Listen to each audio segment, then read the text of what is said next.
Hello, and welcome back to Angelica's Morbid Minutes. I'm Angelica, your chaos researcher and resident insomnia queen, the friend who sits up at 2 a.m. with a candle burning low, reading files no parish ever wanted opened. If you're new here, this is where we drag secrets out by the hair, kicking and screaming if we have to. You'll find no excuses, no cover-ups. We say the names so they don't get buried twice. Tonight, we're heading to a patch of ground in Ireland, just an old plot behind a ruined building on a quiet street in a town called Tuam.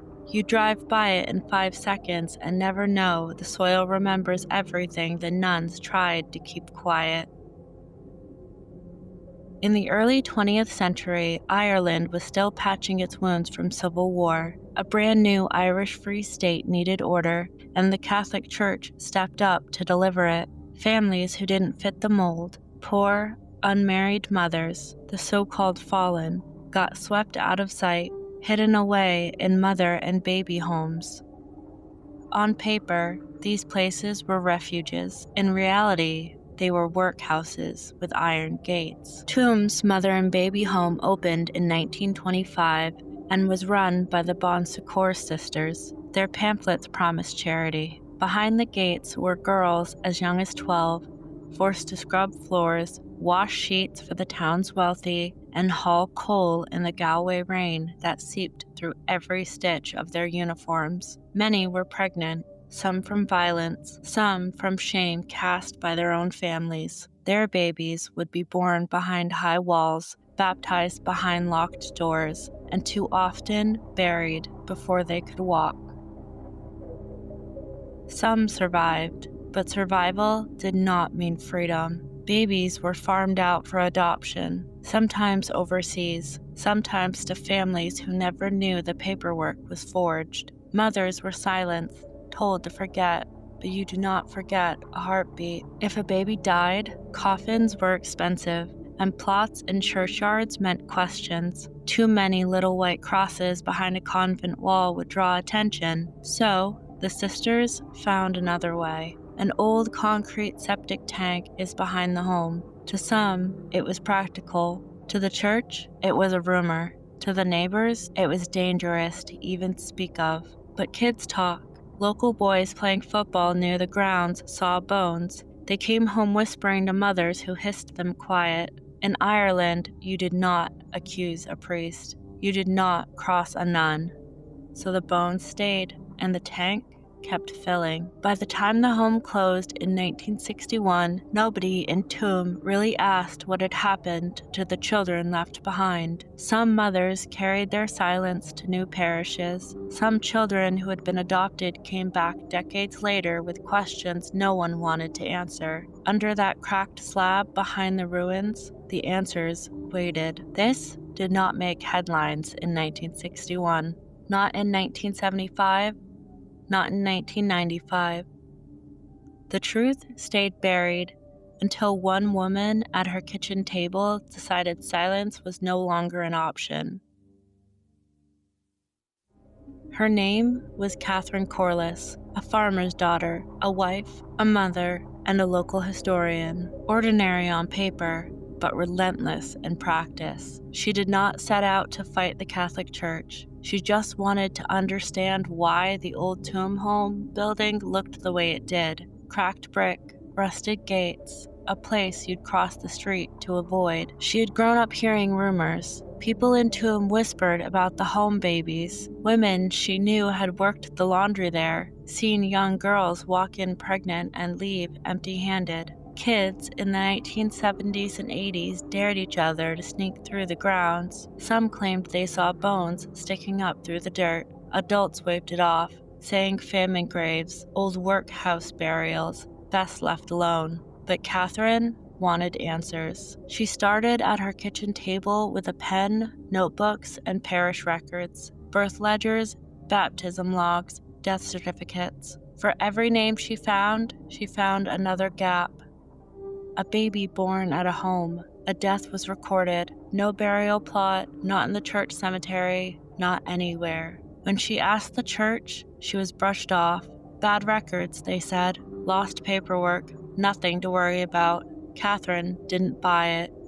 She paid for every certificate out of her own pocket, €4 a page. Her postman began dropping off sacks of death certificates, and she sat at her laminate table under a single lamp, reading tiny dates that never reached a first birthday. She found hundreds of missing graves. She lined up the papers in rows across her kitchen table, each name a small ghost with no place to rest. She stored the records in a biscuit tin, cross-checking them against old parish maps.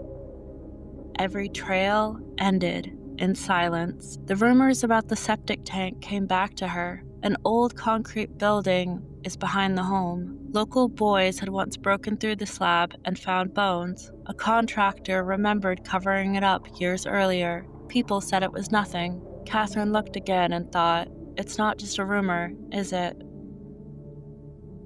Years passed, and her list grew.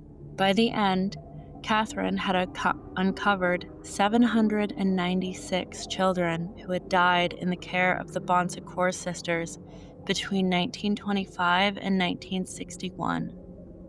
796. She held their names in a single stack of paper no one else had bothered to count. When she brought her findings to the church, she got nods and polite words, promises to look into it. She knew that meant silence, so she went public. First, the local papers, then the national press. The headlines that had never been printed before now screamed from the pages. Hundreds of children dead, buried in septic tank. Some called her a liar. Others called her cruel for dredging up the past. But Catherine would not back down. When ground-penetrating radar scans showed chambered structures under the soil, the whispers became undeniable. The bones were real. The records were real. The tank was real. Catherine had cracked open Tuam's secret, and nothing, not denial, not shame, not polite dismissal, could seal it shut again.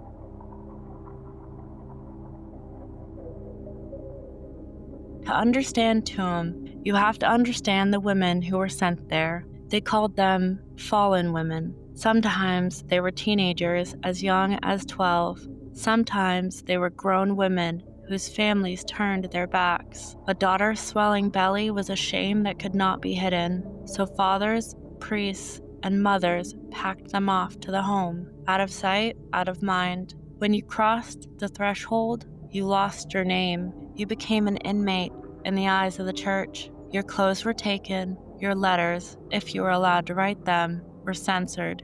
You were given a uniform and a timetable. Days were filled with scrubbing floors, hauling laundry, and sewing linens for the wealthier homes in Galway. This was penance, not care. Forgiveness, they said, came only through labor. When the time came to give birth, there was no softness waiting. Some girls labored on cold metal tables with only another frightened girl holding a rag to their forehead. Doctors were rare. Nuns stood watch. Pain was a part of the penance. Once the child was delivered, motherhood did not begin. It ended. Babies were often taken to separate nurseries. Mothers might be allowed to feed them for a short while, hold them for a few weeks, maybe months. Then, the files decided their fate. Some babies were sent overseas to America or England, adopted out to families who never knew the paperwork was forged. Some vanished into domestic adoptions arranged in quiet. Many never left the grounds. If a baby died, and hundreds did, there were no coffins, no proper funerals. Sometimes a mother was told her child had gone to a good home, only to find an empty cot. Sometimes the explanation was vague. The angels took them, and they are at rest. The truth was that the small bodies were placed in the septic tank behind the home, laid in with waste and silence. Official records listed the cause of death as inanition, marasmus, and debility, harsh words for starvation, neglect, and untreated illness, failure to thrive.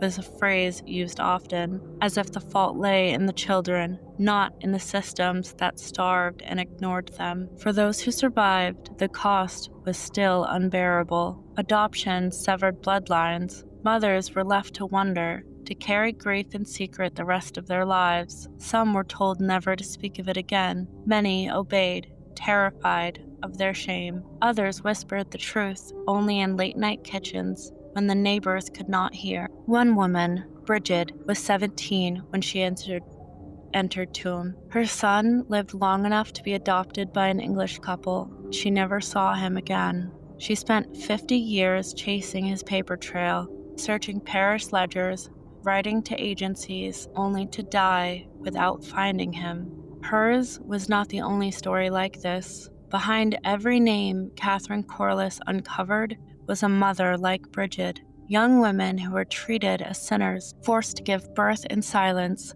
and then stripped of the right to love or bury their children. Their voices were buried along with the babies. The truth at Tuam did not stay buried forever. Even when the adults tried to hush it, children saw what the ground refused to hide. In the 1970s, local boys playing near the site stumbled across a broken slab. Beneath it, they saw bones, small bones. They ran home whispering, but their mothers warned them to stay quiet. But the silence never held. By the time Catherine Corless began her work, the whispers had already carved grooves in Tuam's memory. People remembered the tank. Contractor recalled boys breaking through the slab decades earlier.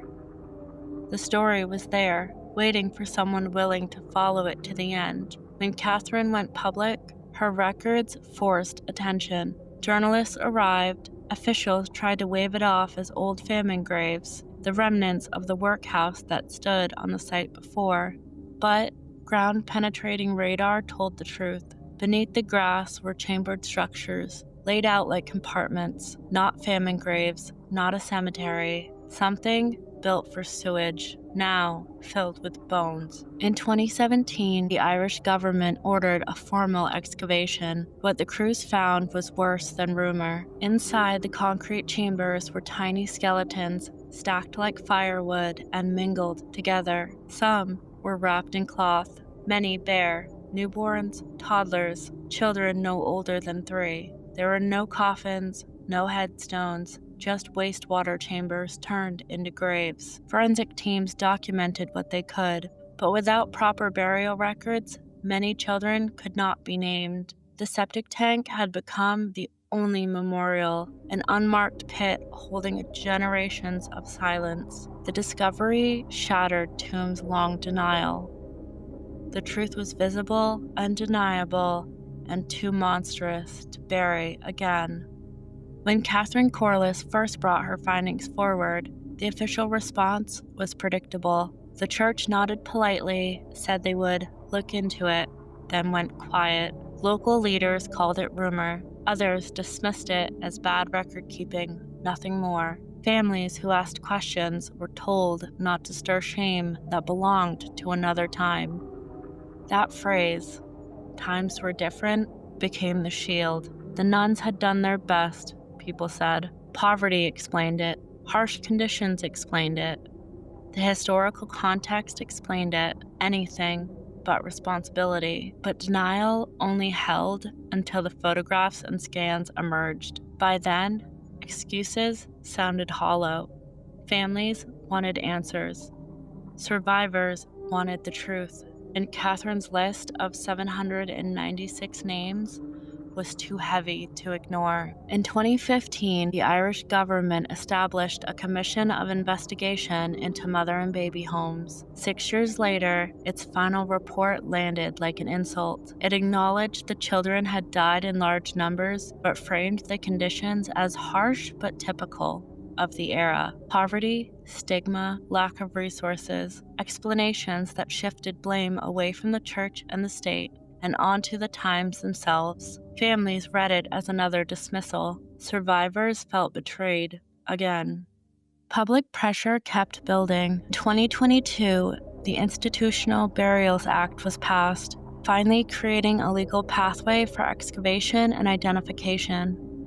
In Tuam, that meant promises of DNA testing, reburials, and memorialization, but promises in Ireland had been made before.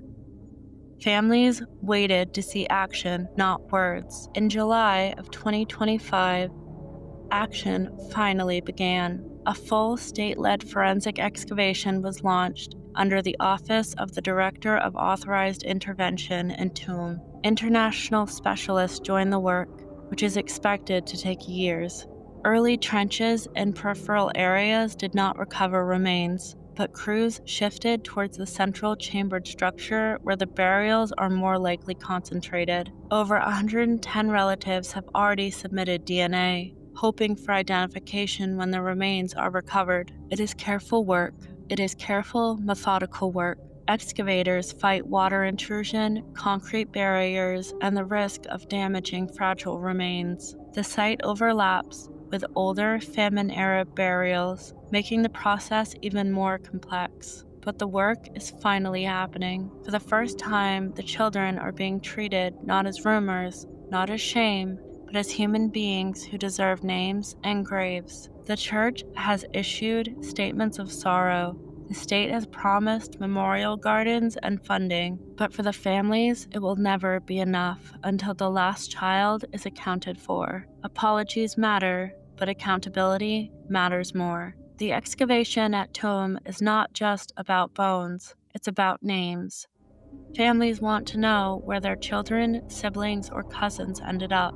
More than 110 relatives already submitted DNA samples, hoping for matches. Each swab is more than a number. It is a plea to end decades of silence. For some families, the truth has already cracked through in unexpected ways. A phone call, an envelope slipped through a letterbox, a message from the DNA database saying, "We found a match." That is how some people learned they had an uncle they never knew existed, or that the woman who raised them was not their mother, but their sister. Each discovery rearranges family trees that were pruned by shame long ago.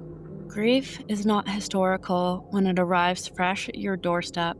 A grandmother finding out her baby's bones were buried in a septic tank feels that grief now, not in the past tense. A son who learns his mother's secret only after her death carries a weight she was never allowed to share. The state calls these matters historical. For the families, there is nothing old about it. Tuam is not only an Irish story. It echoes Canada's residential schools, where unmarked graves of Indigenous children have been found. It echoes forced adoptions in the United States, where babies were taken from poor mothers and funneled into systems of secrecy. In the same pattern, institutions burying shame in silence until someone forced the ground to give it up.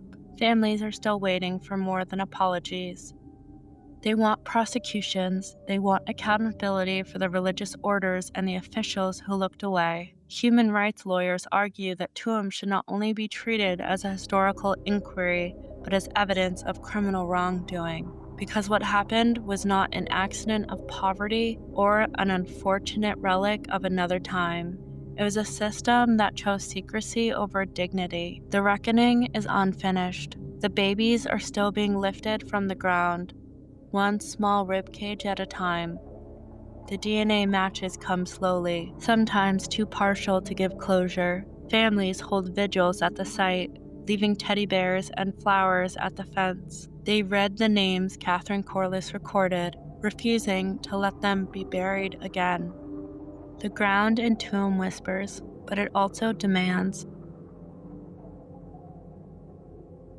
It demands that Ireland admit what was done, not only with words, but with truth that carries names, graves, and accountability. Stand with me for a moment at the wall in Tuam. It is small and easy to miss. A low gate, a patch of grass, a housing estate pressed up against the edges. If you did not know, you would walk past without looking twice. But under this ground lie almost 800 children.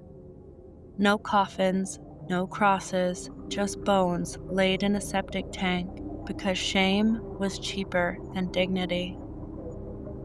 Tuam is not alone. It was one piece of a machine that stretched across Ireland. The same girls sent to mother and baby homes were often sent later to the Magdalene laundries. There, they scrubbed priest collars and hotel sheets, worked endless days for no pay, and were punished for being poor, pregnant, or simply inconvenient.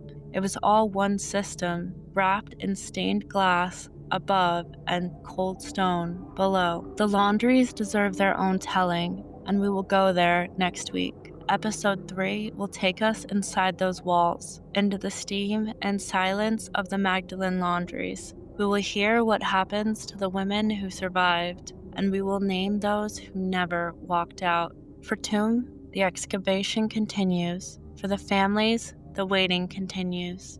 And for Ireland, the reckoning is only just beginning. Next episode, we leave Ireland and cross the Atlantic to Bangor, Maine, 1984. A summer night by the Kenduskeag stream. 3 boys laughing, a man walking home, and a city that chose silence when hatred turned fatal. We will tell the story of Charlie Howard, chased, beaten, and thrown from a bridge for being gay. We will remember him the way his community should have, and confront the hate that tried to erase him. Until then, lock your doors, keep your candle lit, and remember, some silences are built to last until someone forces them to break.